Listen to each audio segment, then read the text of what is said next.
Hi everyone, welcome back to my YouTube channel. I hope कि आप सब लोग बहुत अच्छे होंगे। प्रीवियस पार्ट में हमने देखा था कि विंग और वांगजी दोनों दफन माउंटेन पहुंच गए थे। जैसा उन लोगों ने कहानियां सुनी थी, दफन माउंटेन बिल्कुल वैसा ही था, उससे भी ज़्यादा स्कैरी। वो प्लेस पूरी तरीके से इविल स्पिरिट और रिसेंटफुल एनर्जी से भरा हुआ था, जिसका सबसे बुरा असर विंग पर हो रहा था। वांगजी की स्पिरिचुअल पावर उसे इस नेगेटिव एनर्जी से कोप करने में मदद कर रही थी, लेकिन विंग एक नॉर्मल ह्यूमन है और वो ये सब कुछ सहन नहीं कर पा रहा था। वहाँ पर पहले जितने भी लोगों की मौत हुई होगी, उन सबका पेन विंग को महसूस हो रहा था। उसे उनके चिल्लाने की आवाज़ें अपने कानों में सुनाई दे रही थी। वन सेटिस्फाइड सोल वहाँ से आज़ाद होने के लिए स्ट्रगल कर रही थी। बहुत मुश्किल से विंग और वांगजी ने फिर से उस वॉल को बंद किया। वॉल के बंद होते ही थोड़ी देर के लिए सब कुछ नॉर्मल हो गया। विंग को अब वो आवाज़ें नहीं आ रही थी, लेकिन उसकी एनर्जी पूरी तरीके से ड्रेन हो गई थी। वांगजी ने उसे टाइटली हक करके रखा था। अब उसे रिग्रेट हो रहा था। उसे बाकी लोगों की बातें मान लेनी चाहिए थी। विंग को लेकर यहाँ पर नहीं आना चाहिए था। उसने विंग को खतरे में डाल दिया है। वांगजी के एक्सप्रेशन से विंग भी समझ गया था कि वो क्या सोच रहा है। उसने उससे कहा कि उसकी कोई भी गलती नहीं है, ये सब कुछ विंग का ही आइडिया था। वही यहाँ पर आना चाहता था। उन दोनों को ही पता था कि यहाँ पर खतरा हो सकता है, लेकिन ये प्लेस इतना ज़्यादा स्कैरी होगा, ये उन दोनों ने ही नहीं सोचा था। फिर भी जब वो यहाँ पर आ ही गए हैं, तब उन्हें आगे तो बढ़ना ही है। वांगजी ने विंग का हाथ पकड़ लिया था। वो उसे देखकर कहता है, मेरे साथ ही रहना। इस बात पर विंग ने नोट किया। इसके बाद दोनों आगे बढ़ने लगे। विंग चारों तरफ देख रहा था। जिस किसी ने भी इस प्लेस को मुर्दों का शहर नाम दिया है, उसने बिल्कुल सही ही दिया है, क्योंकि कोई भी जगह ऐसी नहीं है जहाँ पर पैर रखने को हो। हर जगह लोगों के स्केलेटन्स हैं। ये जगह पूरी तरीके से बंजर पड़ी हुई है। हर जगह धूल ही धूल है, कहीं पर भी हरियाली नहीं है। विंग वांगजी का हाथ पकड़कर उसके पीछे पीछे चल रहा था। वो दोनों थोड़ा आगे बढ़े ही थे कि तभी उन पर कुछ इनविजिबल पावर ने हमला करना स्टार्ट किया। वांगजी को तो पहले से ही यहाँ पर नेगेटिव एनर्जी महसूस हो रही है। थोड़ी देर में उन पर होने वाला हमला और भी ज़्यादा स्ट्रांग हो गया। ऐसा लग रहा है जैसे कोई बहुत ही ज़्यादा गुस्से में उन पर अटैक कर रहा है। विंग कहता है, लानसान, ये क्या हो रहा है? वांगजी खुद को और विंग को प्रोटेक्ट करने की कोशिश कर रहा था। वो कहता है, ये सारी स्पिरिट जो यहाँ पर कैद हैं, वो बहुत ज़्यादा गुस्से में हैं। नफ़रत और रिसेंटमेंट उनके अंदर भरी हुई है। पता नहीं कितने सालों से इन्हें यहाँ पर कैद करके रखा है। इनकी टेरिटरी में हमने कदम रखा है, इसलिए हम पर गुस्सा है। शायद इसलिए हम पर हमला कर रही हैं। विंग कहता है, लेकिन हमें तो कुछ दिखाई नहीं दे रहा है, हम इनसे खुद को प्रोटेक्ट कैसे करेंगे? वांगजी टाइटली उसका हाथ पकड़कर कहता है, मेरे साथ ही रहना। मुझे कुछ दिखाई तो नहीं दे रहा है, लेकिन मैं इन स्पिरिट की प्रेजेंस को महसूस कर सकता हूँ। विंग ने भी वांगजी के हाथ पर अपनी पकड़ को टाइट किया। वो अभी भी उसे ही फॉलो कर रहा था, लेकिन धीरे धीरे उन लोगों को महसूस होने लगा कि वो लोग इस तरीके से आगे नहीं बढ़ सकते हैं। वांगजी अपनी पूरी कोशिश कर रहा था उन स्पिरिट से लड़ने की। इस प्रोसेस में उसे बहुत ज़्यादा चोट भी आ गई थी। जगह जगह उसे खरोंचें लग गई थी। ऊपर से उनकी प्रेजेंस को फील करने के अलावा उसे कुछ भी दिखाई नहीं दे रहा है। दूसरी तरफ क्लाउड ड्रेसेस में कियोस मचा हुआ था। लान वांगजी पिछले 2 हफ्तों से गायब है। शिचिन अपने अंकल के सामने सिर झुकाए खड़ा था। लिंचिरेन बहुत ज़्यादा गुस्से में था। वो शिचिन से पूछ रहा था कि वांगजी कहाँ पर है। उसने उससे कहा था कि कल तक वांगजी वापस सेक्ट में आ जाना चाहिए, तो फिर वो अभी तक क्यों नहीं आया? शिचिन के पास इस बात का कोई भी जवाब नहीं था, क्योंकि वो वांगजी से बहुत दिनों से कांटेक्ट करने की कोशिश कर रहा है, लेकिन उससे कोई भी कांटेक्ट नहीं हो पा रहा है। चिरेन के अलावा वहाँ पर चिंगेजुन, मैडम लेन और कुछ हेवन के गार्ड थे। चिंगेजुन और मैडम लेन भी शिचिन से पूछ रहे थे कि क्या उसे वांगजी के बारे में कुछ भी मालूम नहीं है। इस बार शिचिन कहता है कि वांगजी ने कहा था कि वो कुछ ही दिनों में लौट आएगा, लेकिन अभी उसका कुछ भी पता नहीं चल रहा है। मैडम लेन तो बहुत ज़्यादा परेशान हो गई थी। चिरेन गुस्से में आग बबूला हो रहा था। कल इतना इम्पोर्टेंट दिन है, वांगजी 18 साल का होने वाला है। कितने टाइम से हेवन और लेन सेक्ट इस दिन का इंतज़ार कर रहे थे। कल वांगजी को हंगुंजुन की पावर और उसकी मेमोरीज वापस आएंगी, और वो सेक्ट में मौजूद ही नहीं है। किरण शिचन पर गुस्सा करके कहता है, मैंने तुम्हें एक टास्क दिया था, लेकिन तुम उसमें भी फेल हो गए। मैंने तुमसे कितनी बार कहा था उस लड़के वेवुशान पर नज़र रखना। अब देखो, न जाने वो वांगजी को लेकर कहाँ पर चला गया है। यहाँ तक कि मैं अपनी पावर से भी उनका पता नहीं लगा पा रहा हूँ। शीजन के पास अपने अंकल की डांट सुनने के अलावा और कोई भी रास्ता नहीं था। गलती उसकी ही है। उसे वांग जी को परमिशन नहीं देनी चाहिए थी, या उसे पहले पता कर लेना चाहिए था कि वो दोनों जा कहाँ पर रहे हैं। चिरन ने शीजन को वांग जी को ढूंढने का टास्क दिया था, इसलिए शीजन कुछ डिसिपल्स के साथ वांग जी और वेन को ढूंढने निकल गया था। शीजन ने उसे इंस्ट्रक्शन दिए थे कि कल तक वो किसी भी हाल में वांग जी को वापस लेकर आए। गुसू में हर जगह ढूंढने के बाद, सभी लोगों से पूछने के बाद शीजन सीधे यीलिंग पहुंचा। सबसे पहले वो विंग के घर गया, विंग के पेरेंट्स से बात करी, कहीं उनका विंग से कोई कांटेक्ट हुआ हो। लेकिन जितने परेशान लोग क्लाउड ड्रेसेस में थे, उतने ही परेशान विंग के पेरेंट्स यीलिंग में थे, क्योंकि उन्हें भी इतने दिनों से विंग की कोई भी खबर नहीं है। अभी तक तो उन लोगों को लग रहा था कि विंग वांग जी के साथ क्लाउड ड्रेसेस में होगा, लेकिन जब क्लाउड ड्रेसेस से शीजन उनके घर आ गया है उनके बारे में पता करने के लिए, अब तो वो और भी ज़्यादा परेशान हो गए हैं। न जाने विंग अब किस मुसीबत में पड़ गया है, और साथ ही उसने सेकंड यंग मास्टर को भी मुसीबत में डाल दिया होगा। शीजन और उसके डिसिपल्स के अलावा जू झैंगलिन ने अपने हेवनली गार्ड्स को भी वांग जी को ढूंढने भेजा था। लेंसेक्ट के नेग्लिजेंस पर तो उसे गुस्सा आ ही रहा था, साथ ही उसे खुद पर भी गुस्सा आ रहा था। उसने ढंग से क्यों इन्वेस्टिगेशन नहीं किया कि वांग जी के साथ कौन कौन रह रहा है। उन्हें ये तो मालूम था कि वांग जी ने किसी मॉडल लड़के को अपना दोस्त बनाया है, लेकिन जू झैंगलिन ने ये कोशिश ही नहीं की कि वो उस लड़के के बारे में पता करे। अब वांग जी गायब है और उसके साथ वो लड़का भी गायब है। न जाने वो वांग जी के लिए क्या खतरा लेकर आएगा। दूसरी तरफ वांग जी अभी भी दफन माउंटेन में उन फियर कॉर्प्सेस और रिसेंटफुल स्पिरिट से लड़ रहा था, लेकिन अब वो बहुत ज़्यादा थक गया है। वो कितनी भी कोशिश करे, वो इन कॉर्प्सेस को ख़त्म ही नहीं कर पा रहा है। वो दोबारा से वापस से उन पर हमला कर रही हैं। विंग वांग जी को देख रहा था, जो बहुत ज़्यादा जख्मी हो गया है, उसे जगह जगह चोट लग गई है। विंग भी अपनी तरफ से पूरी कोशिश कर रहा था। जितना भी कल्टिवेशन उसने सीखा है, वो उन सारी टेक्निक का यूज़ कर रहा था। उसके तालिस्मान्स काम भी कर रहे थे, लेकिन जिस तरीके से वांग जी ने पूरी तरीके से ख़त्म नहीं कर पा रहा है, वैसे ही विंग भी उन्हें ख़त्म नहीं कर पा रहा था। वांग जी पर एक अग्रेसिव स्पिरिट ने हमला किया, जिस वजह से उसने ब्लड वॉमिट किया। विंग उसकी हालत देखकर बहुत ज़्यादा परेशान हो गया था। वो उसे संभाल कर कहता है, लानसान, मुझे नहीं लगता है कि हम इनसे लड़ पाएंगे। वांग जी कहता है, विंग ये बहुत ही ज़्यादा स्ट्रांग हैं।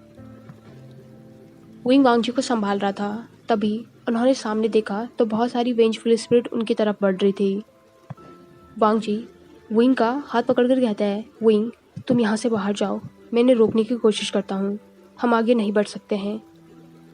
विंग डिसबिलीफ में उसे देखकर कहता है, तुम्हारा दिमाग खराब हो गया है, मैं तुम्हें यहाँ पर अकेला छोड़कर नहीं जाऊँगा। हम दोनों यहाँ पर साथ में आए थे, यहाँ से बाहर भी साथ में जाएंगे।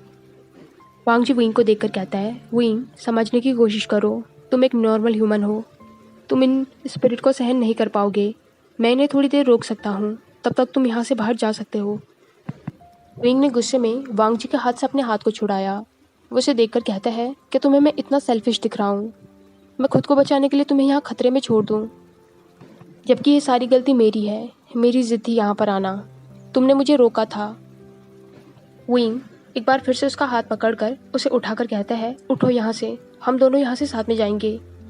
तुमने कहा था ना, तुम्हें अपने बर्थडे से पहले अपने सेक्ट वापस जाना है। कल तुम्हारा बर्थडे है, हम आज चले जाएंगे, कल तक तुम्हारी सेक्ट पहुँच जाएंगे।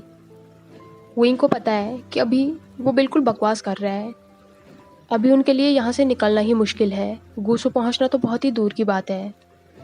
वांग जी जैसे तैसे विंग की मदद से अपने पैरों पर खड़ा हुआ। उसकी बॉडी बहुत ज़्यादा वीक हो गई थी, ऊपर से उसके मुंह से ब्लड भी निकल रहा था। विंग ने उसके मुंह पर लगे हुए ब्लड को साफ किया। वो कहता है, लानसान, आई एम रियली सॉरी, आगे से मैं ऐसी कोई भी गलती नहीं करूँगा, बिल्कुल भी जिद नहीं करूँगा, तुम्हारी हर बात मानूंगा, लेकिन तुम्हें अभी यहाँ से सही सलामत बाहर जाना है। वांग जी अपनी वीक वॉइस में विंग का नाम ले रहा था, लेकिन विंग बोले ही जा रहा था, बिल्कुल भी वांग जी की बात नहीं सुन रहा था। इसलिए वांग जी ने ज़ोर से चिल्लाकर उसका नाम लिया। उसने टाइटली उसे कंधों से पकड़ा। विंग की आंखों से मोटे मोटे आंसू बह रहे थे। वांग जी कहता है, विंग मुझे देखो। वांग जी की शाउटिंग सुनकर विंग चुप हो गया। उसके हाथ पैर कांप रहे थे। उसने अपनी लाल आंखों से वांग जी की तरफ देखा। वांग जी कहता है, विंग मैं बहुत ज़्यादा जख्मी हूँ, वॉल तक भी नहीं पहुंच पाऊंगा। तुम यहाँ से बाहर जाओ, मैंने तब तक रोकता हूँ। मैंने तुमसे प्रॉमिस किया था कि मैं तुम्हें प्रोटेक्ट करूँगा। विंग के फेशियल एक्सप्रेशन देखकर ऐसा लग रहा था जैसे उसे वांगजी की कोई भी बात सुनाई नहीं दे रही है। वो अपने मन में ही सोच रहा था कि वो इतना ज़्यादा सेल्फिश नहीं है, वांगजी को यहाँ पर छोड़कर नहीं जाएगा। उसने वांगजी को ऊपर से नीचे तक देखा, जिसकी हालत बहुत बुरी हो गई थी। उसका प्यारा सा चेहरा बिल्कुल पेल हो गया था। जगह जगह उसे चोटों के निशान लगे हुए थे और उनसे खून बह रहा था। विंग ने वांगजी के चेहरे को पकड़ा। वो उसकी आंखों में देखकर कहता है, लानजान, तुम कुछ भी कहो, मैं तुम्हें यहाँ पर छोड़कर नहीं जाऊँगा। उसने वांगजी के लिप्स के कॉर्नर पर किस किया। ये देखकर शॉक में वांगजी की आंखें बड़ी हो गई थी। विंग कहता है कि सब कुछ मैं तुम्हें कल बताना चाहता था, तुम्हारे स्पेशल डे पर, लेकिन आज सिचुएशन ही ऐसी है कि मुझे तुम्हें बताना पड़ रहा है। लान वांगजी, लानजान, मैं तुमसे प्यार करता हूँ और तुम्हें यहाँ पर छोड़कर नहीं जाऊँगा। हम दोनों किसी भी मुसीबत का सामना साथ में कर सकते हैं। जो भी होगा हम लोग साथ में देख लेंगे। विंग का सडन कन्फेशन सुनकर वांगजी बिल्कुल शॉक हो गया था। विंग ने क्या कहा? क्या वो उससे प्यार करता है? क्या उसने सही सुना या फिर वह हेलुसिनेट कर रहा है? वांगजी के कंफ्यूज्ड एक्सप्रेशन देखकर विंग ने उसका चेहरा पकड़ा। वो उसे अपनी तरफ करके कहता है, लानजान, मुझे देखो, हम इन सब से साथ में निपट सकते हैं, है ना? वांगजी ने कोई भी जवाब नहीं दिया। उसकी बॉडी तो बिल्कुल स्टैचू हो गई है। वो कुछ भी रिस्पॉन्स नहीं कर पा रहा है। उसका माइंड बिल्कुल ब्लैंक हो गया है। तभी उसने उन वेंजफुल स्पिरिट्स की आवाज़ सुनी जो गुस्से में उनकी ही तरफ बढ़ रहे थे। वांगजी ने टाइटली विंग का हाथ पकड़ा।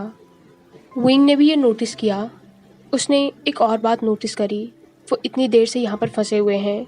वांगजी उसके लिए परेशान हो रहा है। उन पर इतनी सारी स्पिरिट्स ने हमला किया, लेकिन अगर वो ध्यान से देखे तो उस पर किसी ने भी हमला नहीं किया। जितनी भी स्पिरिट्स हैं उन सब ने वांगजी पर हमला किया, यहाँ तक कि उन्होंने उसे ही जख्मी किया है। विंग को एक खरोच तक नहीं आई। शायद इसका रीज़न ये हो कि वो वांगजी की तरह एक कल्टिवेटर नहीं है, या इसके अलावा भी कोई और रीज़न हो सकता है जिसका एक्सप्लेनेशन अभी विंग के पास नहीं है। लेकिन अगर वो सही है तो ये स्पिरिट्स उस पर हमला नहीं करेंगी। वो वेंजफुल स्पिरिट्स फिर से वांगजी पर हमला करने ही वाली थी कि इस बार विंग वांगजी के आगे आ गया। विंग के इस मूवमेंट से वांगजी की सांसें अटक गई थी। एक पल के लिए उसे लगा कि उसने विंग को खो ही दिया है, लेकिन जैसा विंग ने एक्सपेक्ट किया था, इन स्पिरिट्स ने उस पर हमला नहीं किया। वो उसके सामने ही रुक गई। लेकिन उन स्पिरिट से आने वाली फोर्स इतनी ज़्यादा थी कि विंग उन्हें संभाल नहीं पाया और वो वांगजी के ऊपर गिर गया। दोनों के दोनों ज़मीन पर गिर गए थे। विंग वांगजी को देखकर कहता है, लानजान, तुम ठीक हो ना? वांगजी ने विंग के क्वेश्चन को इग्नोर किया। उसे अपनी चिंता नहीं है। उसने विंग को छूकर देखा, उसके चेहरे को, उसके हाथ पैरों को। वो विंग को देखकर कहता है, तुम्हारा दिमाग खराब हो गया है, तुम पागल हो गए हो। तुम एक बार भी मेरी बात क्यों नहीं सुनते हो? अभी थोड़ी देर पहले तुमने कहा था कि तुम मेरी हर बात मानोगे, और फिर तुमने फिर से खुद को खतरे में डाला। विंग ने वांगजी के हाथों को पकड़ लिया, जिससे वो विंग को चेक कर रहा था। वो वांगजी को देखकर कहता है, लानजान, मैं बिल्कुल ठीक हूँ। देखो मुझे एक खरोच भी नहीं आई है। और खुद को देखो, यहाँ पर जख्मी तुम हो, तुम्हें प्रोटेक्शन की ज़रूरत है, मुझे नहीं। इससे पहले कि वांगजी विंग की बातों का कोई जवाब दे पाता, उन दोनों ने ही नोटिस किया कि जो स्पिरिट्स उन पर हमला करने वाली थी, अब वो उनके चारों तरफ घूमने लग गई है। थोड़ी ही देर में आसपास से और भी स्पिरिट्स आकर उनके चारों तरफ घूमने लगी। ऐसा लग रहा है जैसे कोई उन स्पिरिट्स को उनकी तरफ अट्रैक्ट कर रहा है। विंग ने ये कंफर्म तो कर लिया था कि वो स्पिरिट्स उस पर हमला नहीं करती है, लेकिन फिर भी उसे डर लग रहा था। उसने टाइटली वांगजी को पकड़ा। वो और वांगजी दोनों एक दूसरे को सहारा देकर खड़े हुए। अभी भी वो स्पिरिट्स उनके चारों तरफ चक्कर लगा रही थी। वांगजी कहता है, ये सब कुछ क्या हो रहा है? वो विंग को अपनी तरफ घुमाकर कहता है, तुम हर्ट हो, तुम्हें चोट तो नहीं लगी ना? इस पर विंग कहता है, लानजान, तुमने देखा ना, ये स्पिरिट्स मुझ पर हमला नहीं कर रही हैं। तुम्हें क्या लगता है इसका क्या रीज़न हो सकता है? इस पर वांगजी ने अपना हेड शेक किया। वो कहता है, मुझे नहीं मालूम। तभी विंग वांगजी को देखकर कहता है, लानजान, तुम्हें तो स्पिरिट से बात करनी आती है ना? क्या तुम इनसे बात कर सकते हो? इस पर वांगजी कहता है, विंग, मैंने इस टेक्निक में अभी मास्टरी नहीं की है, और ये इतनी सारी स्पिरिट्स हैं, और मेरे पास कोई इंस्ट्रूमेंट भी नहीं है जिसकी मैं मदद लूँ। इस पर विंग ने नोट किया वो स्पिरिट्स अभी भी उनके चारों तरफ घूम रही थी। वांगजी को उनकी एनर्जी महसूस हो रही थी, लेकिन विंग को कुछ भी महसूस नहीं हो रहा था। तभी वो सारी स्पिरिट्स एक ही डायरेक्शन में जाने लगी। विंग वांगजी को देखकर कहता है, लानसान, ये तो जाने लगी। वांगजी उस डायरेक्शन में देखकर कहता है, विंग, हमें इन्हें फॉलो करना चाहिए, शायद हमें कुछ पता चल जाए। वांगजी जाने ही वाला था, लेकिन विंग ने उसका हाथ टाइटली पकड़े रखा। वो कहता है, हम कहीं भी नहीं जाएंगे, मैं तुम्हें फिर से खतरे में नहीं डाल सकता हूँ, वैसे भी तुम बहुत ज़्यादा ज़ख्मी हो। वांगजी विंग को देखकर कहता है, मैं ठीक हूँ। थोड़ी देर पहले तुमने कहा था कि कल तक हमें यहाँ से जाना है, इसलिए हमें जल्दी ही अपना काम पूरा कर लेना चाहिए। अभी खतरा टल गया है तो हमें आगे बढ़ना चाहिए। विंग वांगजी को देखकर कहता है, लानसान, तुम श्योर हो ना कि तुम ठीक हो? अगर तुम नहीं चल पाओगे तो तुम यहीं पर वेट करो, मैं उन्हें फॉलो करता हूँ। इस पर वांगजी कहता है, मैं भी तुम्हें अकेले नहीं जाने दूंगा। विंग ने वांगजी का हाथ अपने कंधे पर रखा और उसे उसके वेस्ट से पकड़ा। फिर वो उन स्पिरिट्स को फॉलो करने लगे। थोड़ी दूर आगे बढ़ने के बाद वो लोग एक केव जैसी जगह पर आए। वो स्पिरिट्स उस केव के अंदर चली गई थी। विंग वांगजी को देखकर कहता है कि हमें अंदर जाना चाहिए। इस पर वांगजी कहता है, हमने इतना खतरा उठा ही लिया है, तो अब हमें पीछे नहीं हटना चाहिए। विंग वांगजी को देखकर कहता है, लानसान, अगर अंदर खतरा हुआ और हम वहाँ से बाहर नहीं आ पाए तो? अभी तो तुमने मेरी कन्फ्यूजन का जवाब ही नहीं दिया है। विंग की बात सुनकर वांगजी कफ करने लगा और एक बार फिर से उसे ब्लड की वॉमिटिंग हो गई। विंग तो बहुत ज़्यादा डर गया था। उसने वांगजी की पीठ को सहलाया। वांगजी उसकी तरफ देखकर कहता है, ये मजाक करने का टाइम नहीं है। इस पर विंग ने फ़ोन किया। वो कहता है, तुम्हें लग रहा है मैं इस सिचुएशन में मजाक कर रहा हूँ? वांगजी कुछ कहने ही वाला था कि तभी केव के अंदर से ग्राउलिंग की आवाज़ आई, जिसे सुनकर वो दोनों ही चौंक गए।